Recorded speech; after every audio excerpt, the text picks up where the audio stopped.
Hello बच्चों, शुभ दिन। बच्चों, ये मेरे 11वां लेक्चर है। इसमें हम पढ़ेंगे आव्यूह का जो योग गुणधर्म है उसके विषय में पढ़ेंगे।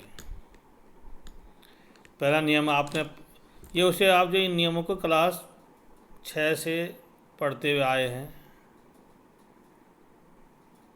इन्हीं नियमों को हमने आव्यूह में अप्लाई किया है। पहला नियम है कि क्रम विनिमय नियम। हम देखते हैं कि क्या जो आव्यूह होते हैं, दो आव्यूह, ये क्रम विनिमय नियम का पालन करते हैं अथवा नहीं करते हैं। हमने एक आव्यूह ए लिया, ए आई जे एम गुणा ज्ञान, और दूसरा आव्यूह हमने बी लिया, बी बराबर बी आई जे एम गुणा ज्ञान। देखो, जो भी संक्रियाएं हम कर रहे हैं योग से संबंधित, इसकी पहली शर्त है कि जो आव्यूह हों वे क्या हों, वे समान कोटि के होने आवश्यक हैं। तो यहाँ दोनों आव्यूह की जो कोटि है वह समान है। तो आइए इसका जोड़ करते हैं। ए धन बी, ए का मान रखा ए आई जे एम गुणा ज्ञान, धन बी का मान रखा बी आई जे एम गुणा ज्ञान रखा मान। बड़े कोष्ठ के अंदर ए आई जे धन बी आई जे, कोष्ठ बंद किया, या मैट्रिक्स का चिन्ह बोलेंगे इसे, एम गुणा ज्ञान लिख दिया बाहर। अब मैंने क्या किया कि ए आई जे को और बी आई जे को परस्पर परिवर्तित कर दिया, यानी ए आई जे की जगह बी आई जे लिख दिया और बी आई जे की जगह ए आई जे लिख दिया। तो ये हो गया बराबर बी आई जे धन ए आई जे मैट्रिक्स के चिन्ह के अंदर और एम गुणा ज्ञान।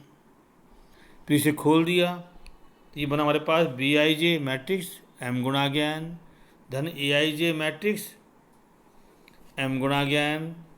अब बी आई जे क्या है, ये बी है, और ए आई जे एम गुणा ज्ञान क्या है, ये ए है। तो हमारा निकल के आ गया बी धन ए।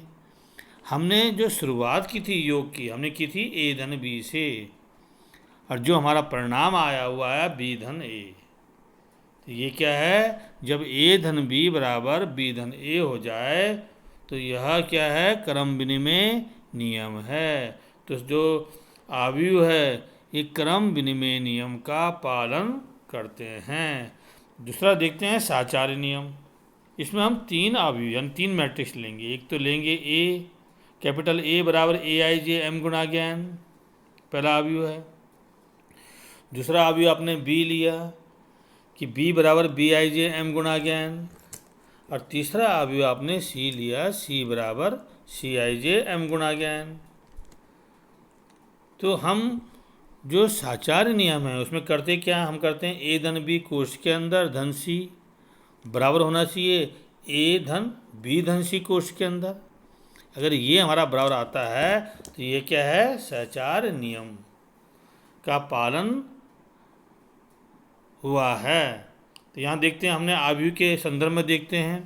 तो ए धन बी धन सी लिखा, तो ए धन बी हमने कोष्ठ में लिखा, धन सी लिखा अलग से। तो ए धन बी को हमने जब साथ लिया तो ये हुआ ए आई जे धन B I J, A I J M गुणा ज्ञान धन बी आई जे एम गुणा ज्ञान मैट्रिक्स। इसके बाहर से बड़ा कोष्ठ लगा दिया, धन सी आई जे एम गुणा ज्ञान लिखा। अब ए आई जे एम गुणा ज्ञान और बी आई जे एम गुणा ज्ञान समान कोटि के हैं, जुड़ेंगे तो ये हो जाएगा, मैट्रिक्स का चिन्ह लगाइए ए आई जे धन बी आई जे, और मैट्रिक्स के चिन्ह के बाहर एम गुणा ज्ञान धन सी आई जे एम गुणा ज्ञान। अब सबको यानी सी आई जे को भी, यानी दो जो हम इनका योग आ गया, परिणामी योग ए आई जे धन बी आई जे एम गुणा ज्ञान आया है। हमारे पास जोड़ना हमने किससे है, इसे सी आई जे से जोड़ना है एम गुणा ज्ञान से। फिर हम देखेंगे वही कि समान कोटि के अभी अब हैं या नहीं है।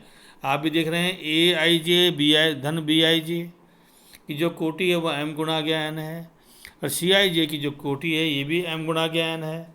ये आपस में क्या होंगी, जुड़ जाएंगी।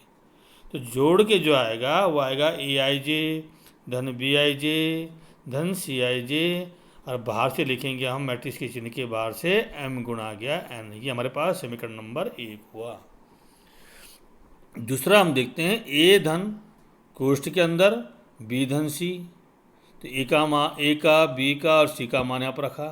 तो ए का मान हमने जब लिखा तो ये हुआ बराबर ए आई जे, मैट्रिक्स का चिन्ह लगाया, एम गुणा गया एन लिखा, धन कोष्ठ लगाया, छोटा कोष्ठ, बड़ा कोष्ठ लगाया, बी आई जे एम गुणा गया एन लिखा, धन सी आई जे एम गुणा गया एन लिखा। किसके अंदर? बड़े कोष्ठ के अंदर। पहले हम बी आई जे को सी आई जे के साथ जोड़ेंगे, समान कोटि के अवयव हैं, जुड़ जाएंगे। तो हमारा निकल के आएगा ए आई जे एम गुणा गया एन धन बी आई जे धन सी आई जे, मैट्रिक्स का चिन्ह एम गुणा गया एन, यानी बी आई जे का जोड़ सी आई जे से हो गया। अब हम क्या करेंगे? ए आई जे को जोड़ेंगे किससे? बी आई जे प्लस सी आई जे के परिणाम से। तो यह है बी आई जे धन सी आई जे, कोटि एक ही है, जुड़ेंगे, स्पष्ट है। तो ये मान निकल के आएगा मैट्रिक्स के चिन्ह के अंदर ए आई जे धन बी आई जे धन सी आई जे, मैट्रिक्स का चिन्ह बंद किया, एम गुणा गया एन, समीकरण नंबर 2।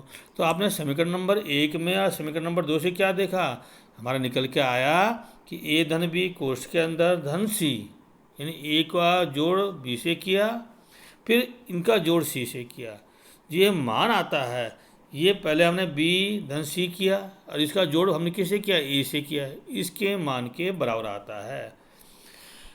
यानी ए धन बी कोष्ठ के अंदर धन सी बराबर ए धन बी धन सी। तो ये क्या हुआ? योग का सहचार्य नियम हुआ, अर्थात 3 अवयव योग के सहचार्य नियम का पालन करते हैं।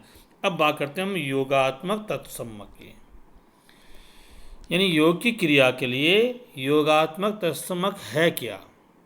यानी वह संख्या है जिसे हम किसी भी अवयव में जोड़ें तो उसके मान में कोई परिवर्तन ना हो। तो ऐसे अवयव को या ऐसी संख्या को आप क्या बोलते हैं?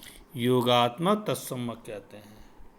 तो योग की क्रिया के लिए जो योगात्मक तत्समक होता है वो क्या होता है? वह शून्य होता है, अर्थात शून्य संख्या को हम किसी में भी जोड़ें तो उसके मान में परिवर्तन नहीं होता है। तो अवयव की स्थिति में हमने ए अवयव लिया तो ए धन 0 का मान कितना हुआ? ए ही हुआ, बराबर 0 धन ए, यानी ए में 0 जोड़ें या 0 में ए जोड़ें, प्रत्येक स्थिति में मान क्या रहेगा? अपरिवर्तित रहेगा। इसलिए हम कह सकते हैं कि जो शून्य है ये योगात्मक तत्समक है। अब बात करते हैं हम योगात्मक प्रतिलोम की, यानी किसी संख्या का योगात्मक प्रतिलोम जो होता है उसका ऋणात्मक होता है। यहाँ अवयव की स्थिति में कि किसी अवयव का योगात्मक प्रतिलोम उसका क्या होगा? ऋणात्मक अवयव होगा। यानी हम ऋणात्मक अवयव को या अवयव को जोड़ेंगे उसमें तो मान कितना आएगा? मान शून्य आएगा। तो हमने एक अवयव लिया ए आई जे एम गुणा गया एन का, हमने क्या निकालना है? योज्य प्रतिलोम निकालना है। तो ए का योज्य प्रतिलोम क्या होता है? इसका ऋणात्मक होता है, यानी ऋण ए होता है। अब ए का मान लिखा तो ऋण क्या आ गया? ए आई जे एम गुणा गया एन आया, ऋण को अंदर ले गए तो ये हुआ मैट्रिक्स का चिन्ह ऋण ए आई जे एम गुणा गया एन। अब इन दोनों को जोड़ा, यानी ए के साथ उसके योज्य प्रतिलोम को जोड़ते हैं, देखते हैं क्या मान आता है।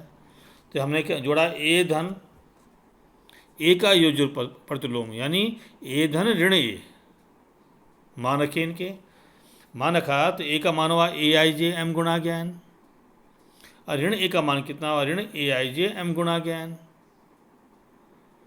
दोनों की कोटि समान है तो हम दोनों की क्या करेंगे? इनमें योग संभव है। तो ये हो जाएगा ए आई जे ऋण ए आई जे, भाई ए आई जे धन ऋण ए आई जे आएगा, धन ऋण ऋण होते हैं तो ये हो जाएगा ए आई जे ऋण ए आई जे, मैट्रिक्स का चिन्ह एम गुणा ज्ञान। अब ए आई जे में से हमने ए आई जे घटाया तो मान कितना हो गया? शून्य हो गया। तो मान कितना आया? शून्य आया। इसी प्रकार हम योज्य प्रतिलोम में ए जोड़ें, यानी ऋण ए धन ए करें तो ये मान भी शून्य होगा। तो हम कह सकते हैं ए धन ऋण ए बराबर शून्य बराबर ऋण ए धन ए। बच्चों इस लेक्चर में इतना ही।